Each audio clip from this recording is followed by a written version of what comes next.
Hello friends, welcome to Bismi சமையல். இன்றைக்கி நம்மளோட வீடியோவில் பெண்களுக்கு டெய்லி லைஃப்பில் தேவைப்படக்கூடிய கிச்சன் டிப்ஸ் மற்றும் வீட்டு குறிப்புகள் தான் பார்க்க போகிறோம்.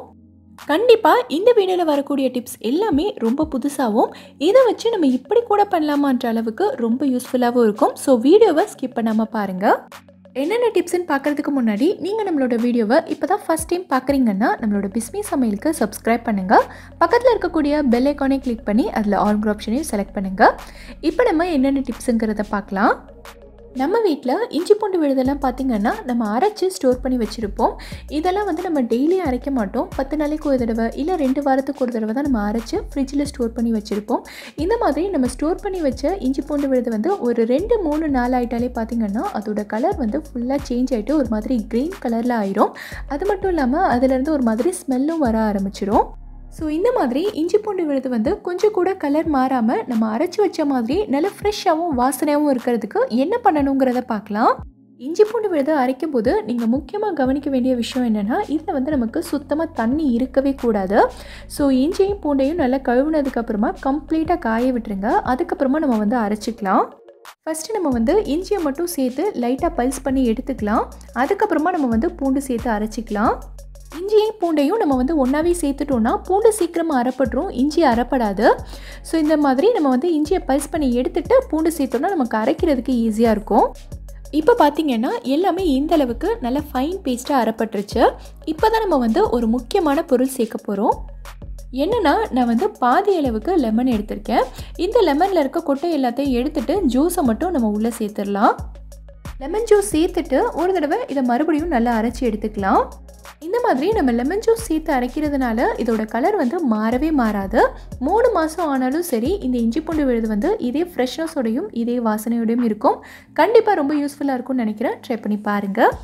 நம்ம எல்லார் வீட்லேயுமே இந்த மாதிரி நிறைய கிளாஸ் டம்ளர், கிளாஸ் கப்பெல்லாம் வச்சுருப்போம். நம்ம ஜூஸ் குடிக்கிறதுக்கு இல்லை டீ காஃபி குடிக்கிறதுக்கு எல்லாத்துக்குமே இதை நம்ம யூஸ் பண்ணிக்கலாம். இது கிளாஸ் டம்ளருக்கு மட்டும் இல்லை, கிளாஸ் பவுல் இல்லை கிளாஸ் பிளேட் எல்லாமே நம்ம யூஸ் பண்ணும்போது பார்த்திங்கன்னா ஃபஸ்ட்டு 2 தடவை யூஸ் பண்ணும்போது நல்ல பல்லுன்னு பளிச்சுன்னு இருக்கும். பட் ஆனால் நம்ம யூஸ் பண்ண பார்த்திங்கன்னா ஒரு 3-4 தடவையிலே இதோட பிரைட்னஸ் எல்லாமே போயிடும். ஒரு மாதிரி மங்கி போன மாதிரி இருக்கும். இதை நம்ம எவ்வளோ தான் டிஷ் வாஷர் போட்டு தேய்ச்சி கழுவினாலுமே இதோட பிரைட்னஸ் நமக்கு திரும்பவும் வரவே வராது. ஒரு மாதிரி மங்கி போன மாதிரி தான் இருக்கும். ஸோ இந்த மாதிரி இருக்கிற கிளாஸ் ஐட்டம் எல்லாத்தையுமே பளிச்சுன்னு புதுசு மாதிரி ஆக்கிறதுக்கு நம்ம என்ன பண்ணணுங்கிறத பார்க்கலாம். இதுக்காக நம்ம புதுசாக கடையில் போய் எந்த பொருளும் வாங்க வேண்டியதில்லை. நம்ம வீட்டில் எப்போவுமே இருக்கிற பொருளை வச்சு தான் நம்ம பண்ண போகிறோம்.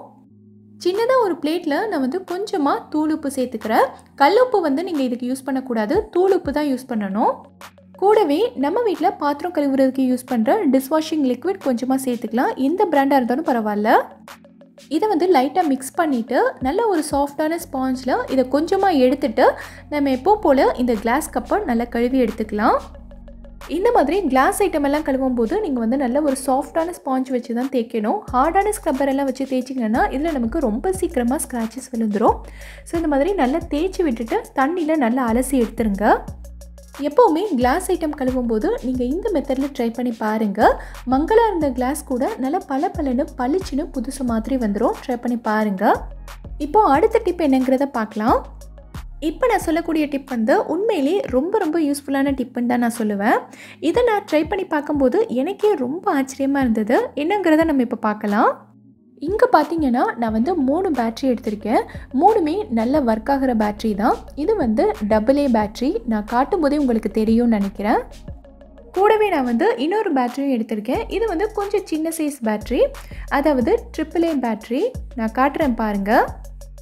இந்த மாதிரி ஒரு டாய் எடுத்திருக்கேன். இந்த டாய்க்கு நம்ம 3 பேட்ரி போடணும். 3மே AA பேட்ரி போடணும். இப்போ நம்ம என்ன பண்ண போகிறோம்னா இதில் 2 AA பேட்ரி போட போகிறோம். இந்த 3வது பேட்டரிக்கு பதிலாக நான் ஒரு சின்ன சைஸ் பேட்டரி போட போகிறேன். அதாவது இந்த AAA பேட்டரி நம்ம போட்டுக்கலாம். இதுவும் நல்ல ஒர்க் ஆகிற பேட்டரி தான், ஆனால் கொஞ்சம் சின்ன சைஸ் பேட்டரி. இப்போ பார்த்தீங்கன்னா இந்த பேட்டரி நமக்கு கரெக்டாக ஃபிக்ஸ் ஆகலை. இந்த இடத்துல கொஞ்சம் கேப் இருக்குது. இந்த கேப் எல்லாமே ஃபில் ஆகிட்டு பேட்டரி நல்லா டைட்டாக ஃபிக்ஸ் ஆனால் தான் இந்த டாய் நமக்கு ஒர்க் ஆகும். இதுக்கு நம்ம என்ன பண்ண போகிறோம்னா இந்த மாதிரி ஒரு அலுமினியம் ஃபாயில் எடுத்துக்கோங்க. இந்த ஃபாயிலை நான் காட்டுற மாதிரி நல்லா மடித்து இந்த சைஸில் கொண்டு வந்துடுங்க. இப்போது இந்த அலுமினியம் ஃபாயிலை இந்த இடத்துல வச்சுட்டு நீங்கள் பேட்டரியை மாட்டினீங்கன்னா பேட்டரி நல்லா டைட்டாக ஃபிக்ஸ் ஆகிடும். இப்போ நீங்கள் ஆன் பண்ணி பார்த்தீங்கன்னா டாய் வந்து நல்லா ஒர்க் ஆகும். நான் வந்து இந்த வீடியோவில் உங்களுக்கு ஈஸியாக காட்டணுமேன்றதுக்காக இந்த மாதிரி ஒரு டாய் எடுத்து செஞ்சு காட்டுறேன். இந்த டிப்பை நீங்கள் வந்து டிவி ரிமோட்க்கு, உங்கள் வீட்டில் இருக்கிற வால் கிளாக்குக்கு, எதுக்கெல்லாம் உங்களுக்கு வந்து பேட்டரியோட சைஸ் வந்து கரெக்டாக ஃபிட் ஆகலையோ அதுக்கெல்லாம் யூஸ் பண்ணிக்கலாம். பேட்டரியும் நமக்கு வந்து நல்லா டைட்டாக ஃபிக்ஸ் ஆகிடும், கீழே விழாது. ஸோ இனிமேல் உங்கள் வீட்டில் கரெக்டான சைஸில் பேட்டரி இல்லைன்னா நீங்கள் வந்து டென்ஷன் ஆக வேண்டாம். இந்த மெத்தடை நீங்கள் ஃபாலோ பண்ணிக்கலாம். ரொம்பவே யூஸ்ஃபுல்லாக இருக்கும்னு நினைக்கிறேன். ட்ரை பண்ணி பாருங்கள். நம்ம வீட்டில் இந்த மாதிரி நான்வெஜ் எல்லாம் கழுவும் போது பார்த்திங்கன்னா கழுவி முடித்ததுக்கப்புறமா நம்ம கையில் ஒரு மாதிரி ஸ்மெல் வந்துக்கிட்டே இருக்கும். அதுலேயும் நம்ம வந்து மீனெல்லாம் கழுவுனோன்னா ஒரு மாதிரி ரொம்ப ஸ்மெல் வரும். இதை வந்து நம்ம என்ன தான் சோப், ஹேண்ட் வாஷ் எல்லாம் போட்டு கழுவுனாலும் இந்த ஸ்மெல் வந்து நமக்கு அந்தளவுக்கு போகாது, மறுபடியும் வந்துக்கிட்டே தான் இருக்கும். ஸோ இந்த மாதிரி பேட் ஸ்மெல் எதுவுமே வராமல் இருக்கிறதுக்கு நம்ம வீட்டில் எப்போவுமே இருக்க ஒரு பொருளை தான் நம்ம யூஸ் பண்ண போகிறோம். என்னென்னு பார்த்தீங்கன்னா இந்த மாதிரி டூத் பேஸ்ட் தான். இது வந்து எப்போவுமே நம்ம வீட்டில் இருக்கும். ஸோ இதை வச்சு தான் நம்ம வந்து வாஷ் பண்ண போகிறோம். எந்த பிராண்ட் டூத் பேஸ்ட்டாக இருந்தாலும் பரவாயில்ல, இதுலேருந்து கொஞ்சமாக எடுத்துகிட்டு கை ஃபுல்லாகவே இதை வந்து நல்லா தேய்ச்சி விட்டுறலாம். நம்ம எப்போவுமே சோப் போட்டு கழுவுவோம்ல, அதே மாதிரி இதையும் நல்லா தேய்ச்சிட்டு நம்ம வந்து வாஷ் பண்ணிக்கலாம். ஸோ இந்த மாதிரி நம்ம வந்து டூத் பேஸ்ட் போட்டு கழுவும் போது பார்த்திங்கன்னா நம்ம கையில் நான்வெஜ்ஜோட ஸ்மெல் சுத்தமாக வரவே வராது. அதே மாதிரி நீங்கள் வந்து நான்வெஜ் கழுவி முடித்ததுக்கப்புறமா இந்த சிங்கையும் இதே டூத் பேஸ்ட் போட்டு லைட்டாக வாஷ் பண்ணி விட்டுட்டிங்கன்னா இந்த சிங்க்லையும் நம்ம வந்து நான்வெஜ் கழுவுன ஸ்மெல் சுத்தமாக வராது. அதாவது கவுச்சி வாடைன்னு சொல்லுவாங்கள்ல, வரவே வராது. ட்ரை பண்ணி பாருங்கள். நம்ம வந்து கேக் செய்யும்போது இல்லை ஒரு சில ரெசிபி செய்யும்போது முட்டையிலேருந்து மஞ்சள் கருவை மட்டும் தனியாக பிரித்து எடுப்போம். அதாவது நமக்கு வந்து வெள்ளைக்கரு மட்டும் தேவைப்படும், மஞ்சக்கரு வந்து வேணான்னும் போது நம்ம வந்து தனியாக பிரிப்போம். ஸோ இந்த மாதிரி தனியாக பிரிக்கிறது வந்து நிறைய பேருக்கு ஒரு சிரமமான வேலையாக இருக்கும்.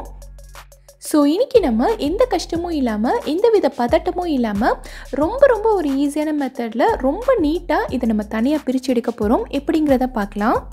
இந்த மெத்தடில் நீங்கள் முக்கியமாக கவனிக்க வேண்டியது என்னென்னா, முட்டையை ஃப்ரிட்ஜிலேருந்து எடுத்துகிட்டு வெளியில் கண்டிப்பாக ஒரு 5லேருந்து 6 மணி நேரத்துக்கு வச்சுருக்கணும். இல்லை நீங்கள் வந்து முட்டையை ஃப்ரிட்ஜில் வைக்கவே இல்லை, எப்போவுமே வெளியிலே தான் இருக்குன்னா ரொம்ப நல்லது. நம்ம வந்து ரொம்ப ஈஸியாக இதை பிரித்து எடுத்துடலாம். ஃப்ரிட்ஜிலேருந்து முட்டையை எடுத்துகிட்டு நீங்கள் உடனே இந்த மெத்தடை ட்ரை பண்ணிங்கன்னா இது வந்து கண்டிப்பாக வராது. ஸோ இதுக்கு நம்ம யூஸ் பண்ண போகிறது இந்த மாதிரி ஒரு ஜல்லிக்கரண்டி தான். இந்த ஜல்லிக்கரண்டியை இந்த பவுல் மேலே நான் இந்த மாதிரி வச்சுருக்கேன். இப்போது இந்த முட்டையை நான் இந்த கரண்டி மேலே உடச்சி விட்டுடுறேன். இந்த கரண்டியை வந்து நீங்கள் லைட்டாக ஆட்டுனீங்கனாலே போதும். இந்த வெள்ளைக்கரு வந்து இதிலேருந்து கொஞ்சம் கொஞ்சமாக உள்ளே வடிய ஆரம்பிச்சிடும். நீங்கள் பார்க்கும்போதே உங்களுக்கு தெரியும், கொஞ்சம் கொஞ்சமாக உள்ளே போயிட்டே இருக்க பாருங்கள். ஸோ இந்த பவுலில் நமக்கு வெள்ளைக்கரு எல்லாமே தனியாக கலெக்ட் ஆகிடும். கரண்டியில் மஞ்சள் கரு மட்டும் இருக்கும். இதையே நான் வந்து ஃப்ரிட்ஜிலேருந்து எடுத்த முட்டையில் உடனே செய்யக்கூடாதுன்னு சொல்கிறேன்னா, நம்ம ஃப்ரிட்ஜிலேருந்து முட்டையை எடுத்து உடைக்கும் போது பார்த்திங்கன்னா அதோட வெள்ளைக்கரும் நல்ல டைட்டாக ஜெல் மாதிரி இருக்கும்.